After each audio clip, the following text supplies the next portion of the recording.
یہ معراج جو اللہ رب العزت نے نبی کریم کو معراج کرا کے یہ نمازوں کو نازل کیا، میں اور آپ یہ سمجھتے ہیں ان کے بغیر دین مکمل ہے، کامل ہے، تو آپ کو، اور یہ بات بھی اپنی طرف سے نہیں ہے، محدثین کا، علماء کا، میرے بھائیوں، لوگوں نے، فقہا نے اس بارے کے اوپر بحث کی ہے کہ ایک میاں اور ایک بیوی ہے، ایک بندہ نمازی ہے ایک بندہ بے نمازی ہے، ان کا نکاح برقرار رہتا ہے کہ نہیں؟ ان باتوں کے بارے میں مباحث دین میں موجود ہیں۔ آپ نے اس عبادت کو کتنا ہلکا سمجھ لیا ہے۔ روزہ رکھ لیتے ہیں کئی لوگ، نماز نہیں پڑھتے۔ روزہ بھی بات کا رکن ہے کہ پہلے؟ ایک مرتبہ رسول اللہ صلی اللہ علیہ وسلم سر جھکا کے بیٹھے ہوئے تھے اور کہنے لگے اس ذات کی قسم جس کے ہاتھ میں محمد صلی اللہ علیہ وسلم کی جان ہے، اور دیگر روایات میں کچھ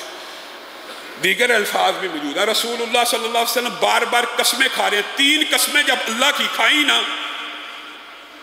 تو صحابہ کے دل دہل گئے،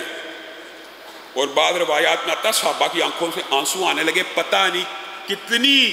بڑی بات رسول اللہ کہنے والے ہیں کہ 3 قسمیں کھا لی۔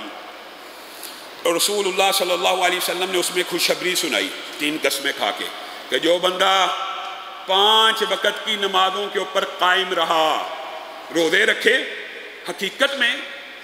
میں اگر آپ غور کریں، حدیث میں دیگر باتیں بھی آتی ہیں، زکوٰۃ کا ذکر ہے، لیکن اگر آپ غور کریں، زکوٰۃ اور حج بیت اللہ ان کے اوپر فرض ہے جن کے پاس پیسہ ہو۔ گویا اسلام کی باقی 3 اکائیاں صرف یہ رہ جاتی ہیں، گواہی کے بعد، شہادتین کے بعد نماز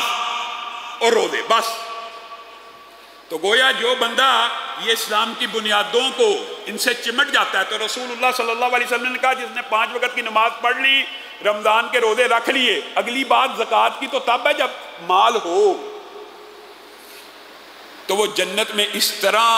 پروٹوکول سے داخل ہو رہا ہوگا کہ جنت کے 8 دروازوں سے اس کو آواز دی جا رہی ہوگی، اے بندہ مومن، جس مرضی دروازے سے چاہے داخل ہو جا۔